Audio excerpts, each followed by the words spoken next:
Dans cette vidéo, on va continuer à s'intéresser à ce qu'on appelle les coordonnées polaires d'un point du plan ou d'un nombre complexe, qui sont le fait de repérer un point par, d'une part, sa distance à l'origine. Alors ça, dans le monde des complexes, on appelle ça le module de z, c'était l'objet de la vidéo précédente, et d'autre part, un angle orienté entre l'axe des abscisses et le segment OZ. Alors cet angle, il porte un nom, en fait, on appelle ça un argument de z. On reviendra sur ce terme plus tard.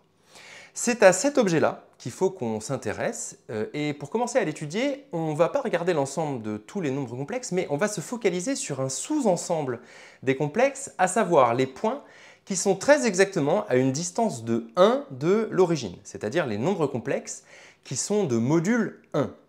Cet ensemble, là, le cercle en rose ici, on le note grand U, avec une double barre ici sur le côté gauche du U, et c'est un ensemble en fait qu'on connaît très bien. Il s'agit tout simplement du cercle trigonométrique, simplement vu comme une sous-partie de l'ensemble des complexes.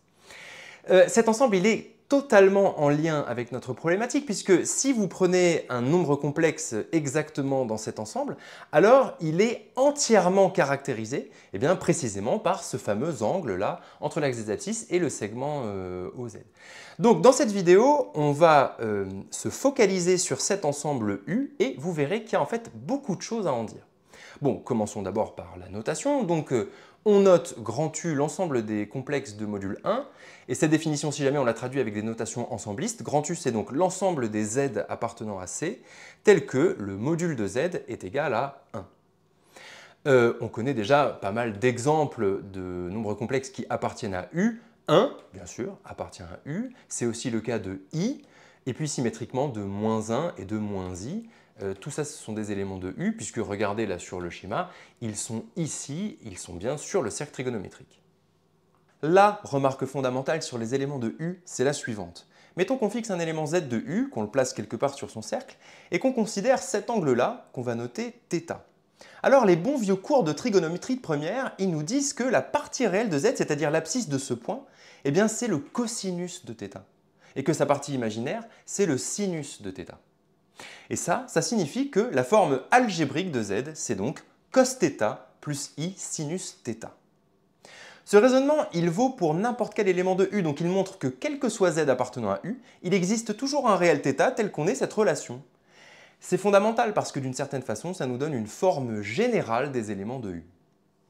Alors, petite parenthèse, pour ceux qui auraient un peu oublié les cours de première et qui se demanderaient d'où viennent ce cos θ et sin θ, sachez que c'est vraiment pas compliqué. On peut, si on veut, les retrouver avec de la bonne vieille géométrie de collège dans les triangles rectangles à base de cos θ est égal à côté adjacent sur hypoténuse, sinus θ est égal à côté opposé sur hypoténuse. Et avec des arguments de ce type, on peut montrer que ça va marcher dans tous les cas, que Z soit dans le quart nord-est, le quart nord-ouest, le quart sud-ouest ou le quart sud-est, on aura toujours que Z est égal à cos θ plus i sinus θ. Autre remarque très visuelle, ça va aussi marcher si au lieu de prendre un angle orienté positif, comme on l'a fait, on prend un angle négatif, comme sur les schémas, là en bleu.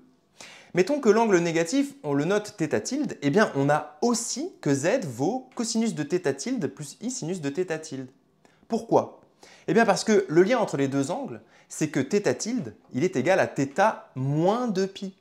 Et oui, on passe de l'un à l'autre en faisant un tour de cercle complet dans le sens antitrigonométrique. Donc c'est bien un déphasage de moins 2π. Or, cosinus et sinus étant 2π périodiques, ça ne change rien à leur valeur et l'égalité est bien vraie.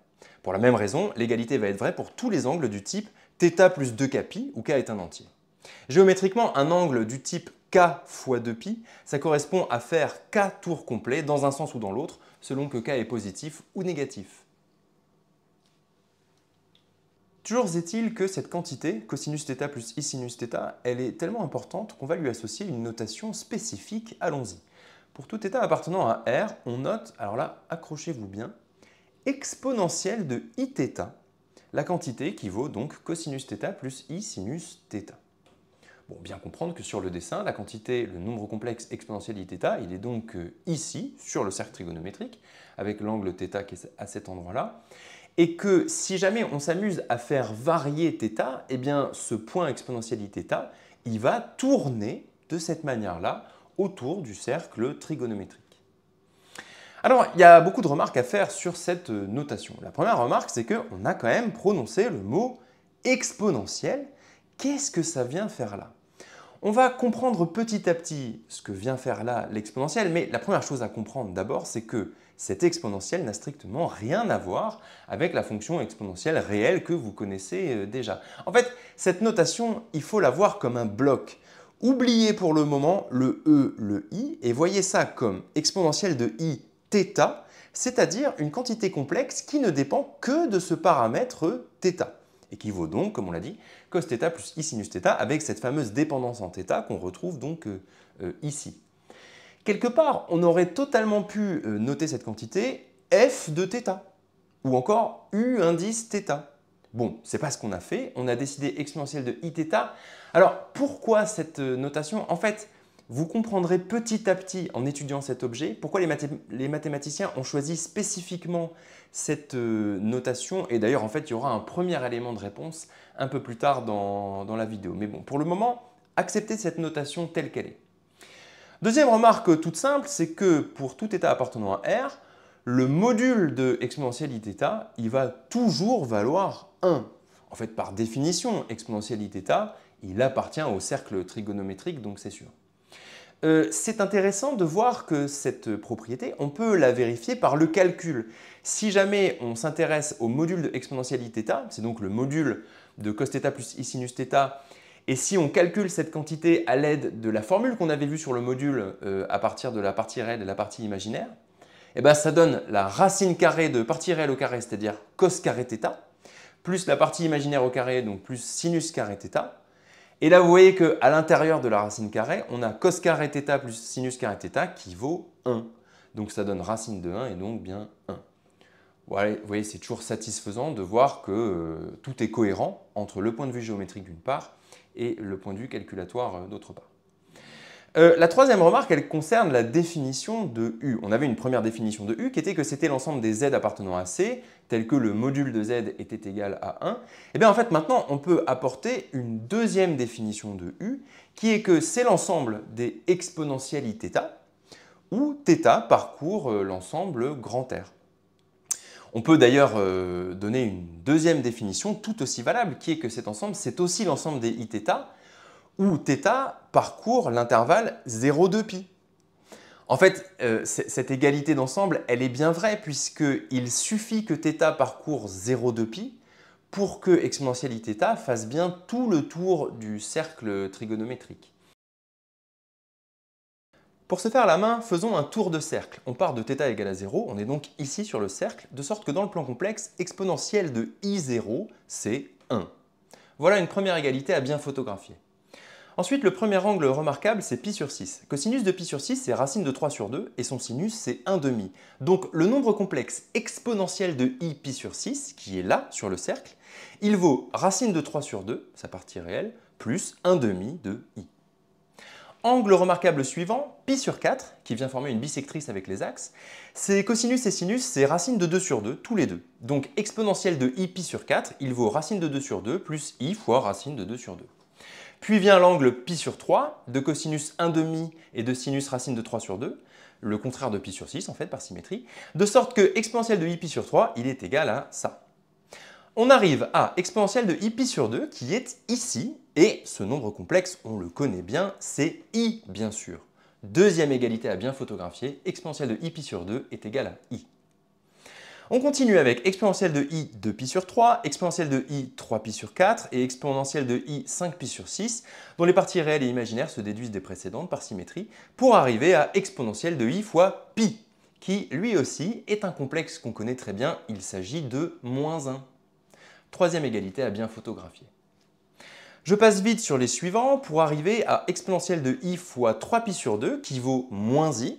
Ce qui est intéressant ici, c'est qu'on peut utiliser plutôt un angle négatif qui est moins π sur 2, de sorte que moins i, il vaut aussi exponentielle de i fois moins π sur 2. Alors petite remarque, ça on note plutôt exponentielle de moins i π sur 2, c'est juste une habitude. En tout cas, ça nous donne une quatrième égalité remarquable. Les trois exponentielles suivantes, c'est celles-là, pour lesquelles on peut utiliser un angle positif ou négatif, c'est comme on veut, et on finit notre tour de cercle avec exponentielle de i fois 2π, qu'on note d'ailleurs plutôt exponentielle de 2iπ, équivaut 1. Ça aussi, à bien photographier. Vous l'avez sans doute déjà compris, pour tout entier k, exponentielle de 2i pi est égal à 1. Donc les exponentielles de 2i pi, 4i pi, moins 2i pi, tout ça, ça vaut 1. Et de façon générale, l'exponentielle complexe est une fonction de pi périodique. Le nombre exponentiel de i, θ plus 2pi, est toujours égal à exponentielle de i θ. Puisque quand votre angle θ, vous lui ajoutez 2pi, eh bien vous faites un tour complet. Et donc dans le plan complexe, vous n'avez pas bougé. Par suite, pour tout entier k, exponentielle de i θ plus 2kpi est aussi égale à exponentielle de i θ par 2pi périodicité. Mais ce qui est remarquable, et c'est là où je voulais en venir, c'est que la réciproque est vraie. C'est-à-dire que l'égalité de deux exponentielles complexes est équivalente au fait que les angles θ et φ soient égaux modulo 2pi.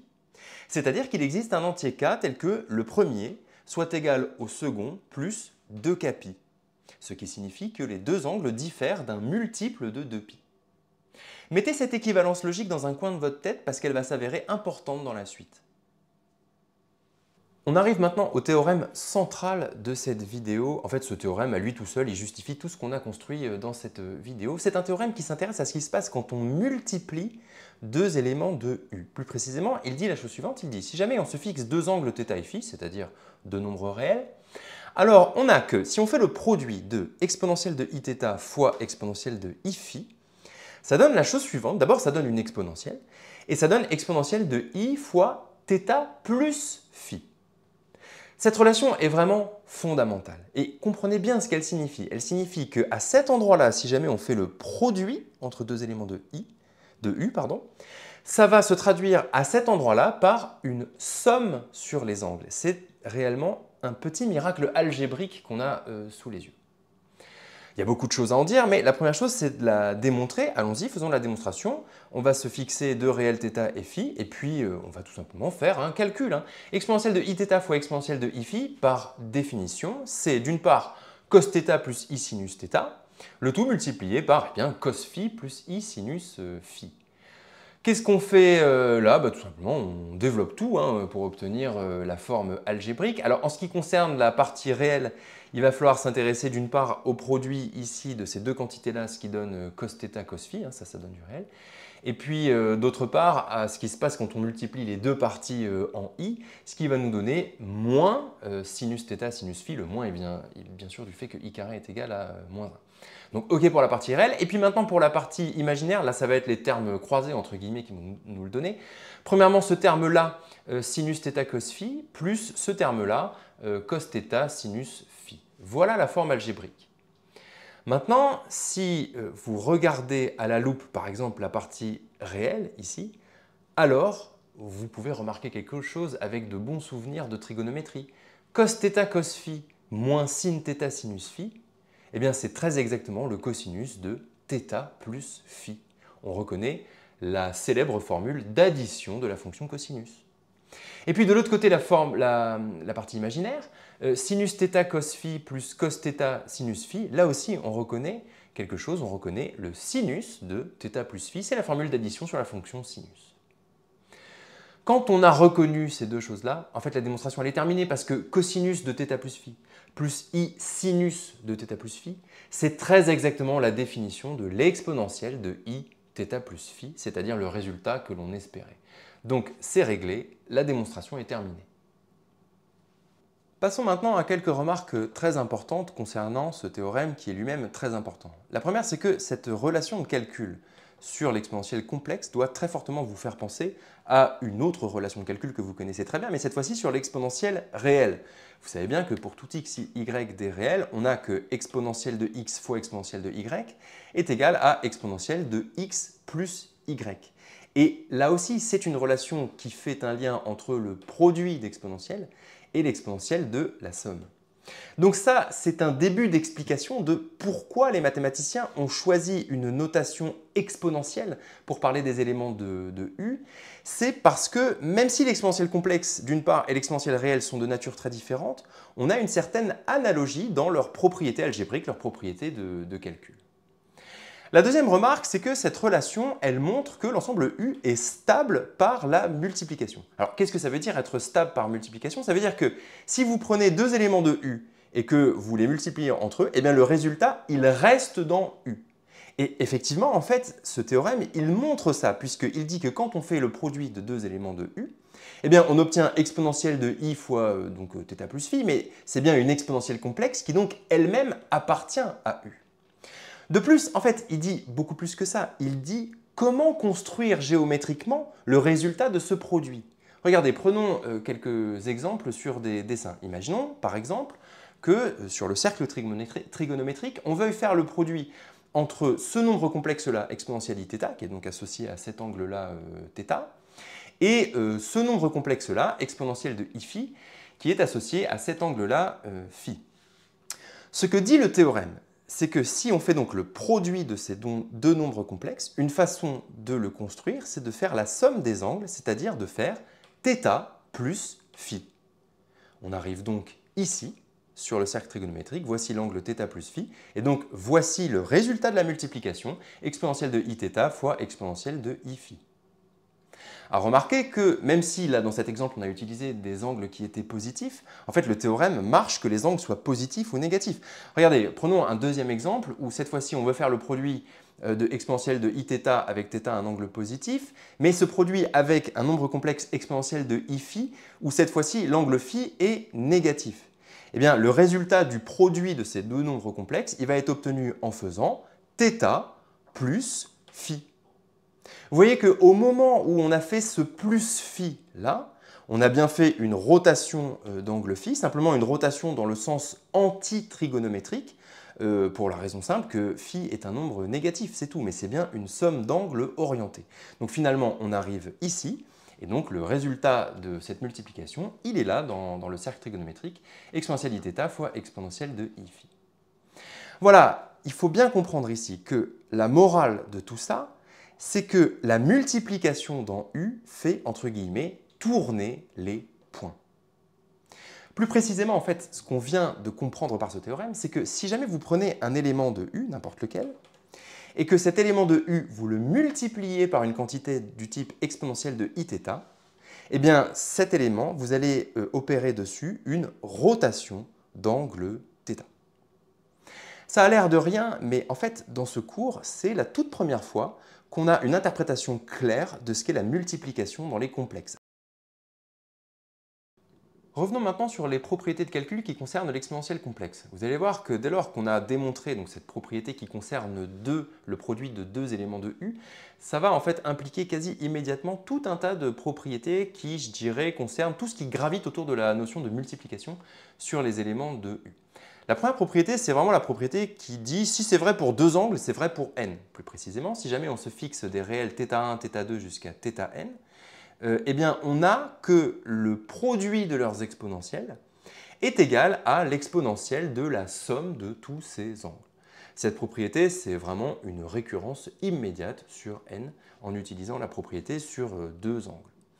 Un cas particulier particulièrement intéressant de cette propriété, c'est le cas où tous les θi sont égaux entre eux à un seul et même angle θ. Et à ce moment-là, la propriété va donner à gauche exponentielle iθ multiplié à lui-même n fois, c'est-à-dire exponentielle iθ puissance n, qui va donc être égal à droite à exponentielle de i, eh bien, θ plus θ plus θ, c'est-à-dire θ additionné à lui-même n fois, ce qui donne n θ. Vous voyez que cette propriété, visuellement, elle nous dit que en fait, n, il peut rentrer ou sortir de l'exposant. Là, pour le coup, ça nous fait vraiment penser aux propriétés de l'exponentielle réelle. Et cette propriété, elle va être vraie pour tout état appartenant à R et pour tout entier naturel n, donc appartenant à grand N. La troisième propriété, elle va concerner l'inverse. Si θ est un réel, on va s'intéresser à 1 sur exponentielle de iθ. Alors d'abord, 1 sur exponentielle de iθ, c'est quelque chose qui est bien défini, puisque quel que soit θ, exponentielle de iθ ne sera jamais nul, puisqu'il est de module 1. Donc il n'y a pas de problème, cet objet existe.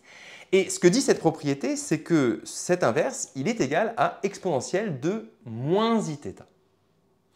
Alors, pourquoi? Pourquoi c'est vrai? Comment démontre-t-on ça? Eh bien, ce n'est pas très compliqué.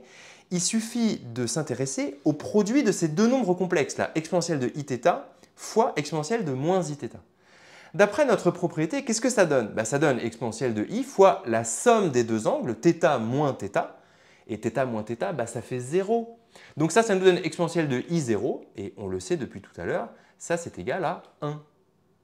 C'est gagné. Regardez, si maintenant on écrit l'égalité entre le terme de gauche d'une part et le terme de droite, on comprend que ces deux nombres, exponentielle iθ et exponentielle de moins iθ, leur produit fait 1, ce qui signifie très exactement qu'ils sont l'inverse l'un de l'autre. Donc ça nous donne bien la propriété qu'on recherchait. Dans la foulée, on peut en déduire une propriété plus générale sur le quotient qui dit que pour tout θ phi appartenant à R, on a que le quotient exponentiel de iθ divisé par exponentielle de i phi, il est égal à exponentielle de i fois θ moins phi. Pourquoi? En fait, là, il suffit d'écrire la définition. Exponentielle de iθ divisé par exponentielle de i phi, c'est exponentielle de iθ fois 1 sur exponentielle de i phi. Et d'après la propriété précédente, l'inverse d'exponentielle de i phi, c'est exponentielle de moins i phi. Donc on obtient ça, et là on applique notre propriété, ça nous donne l'exponentielle de i fois la somme des deux angles, θ moins phi, la propriété est démontrée. C'est intéressant d'avoir ça, puisque du coup on comprend géométriquement ce qu'est la division par exponentielle de iθ. Si jamais on prend un élément de u et qu'on le divise par exponentielle de iθ, eh bien ça consiste géométriquement à lui faire opérer une rotation d'angle moins θ. Faites bien attention, si on a vu que l'ensemble U était stable pour la multiplication, en revanche cet ensemble n'est pas stable pour l'addition. En fait, c'est vrai que dans cette vidéo, on n'a jamais parlé d'addition des éléments de U, et en fait, pour une bonne raison, qui est qu'il n'y a pas grand-chose à en dire. Regardez, faisons un petit dessin, représentons deux éléments de U, et posons-nous la question, qu'est-ce qui se passe si on fait la somme? Rappelez-vous, la somme, ça correspond géométriquement à faire une somme de vecteurs. Donc là, il faut dessiner le petit parallélogramme, qui d'ailleurs dans ce cas précis est un losange. Et donc, on obtient ce point-là dans le plan, c'est lui, exponentielle de iθ plus exponentielle de i phi. Et vous voyez en particulier que cet élément n'a aucune raison particulière d'appartenir à U. Et de façon générale, en fait, il n'y a pas de bonne propriété entre l'addition d'une part et les éléments de U et l'exponentielle complexe. Alors, il n'y a pas rien, puisque vous verrez plus tard une technique qui s'appelle la factorisation par l'angle milieu et qui permet en quelque sorte de sauver les meubles dans certaines situations, mais tout de même, de façon générale, ça reste pas pratique. En fait, l'ensemble U et l'exponentielle complexe, ce sont des notions qui sont comme le module, c'est-à-dire que pour tout ce qui concerne la multiplication, multiplication au sens large, c'est-à-dire produit, quotient, puissance, elles ont de bonnes propriétés, alors que pour tout ce qui concerne l'addition, il n'y a pas de bonne propriété, ce n'est pas adapté.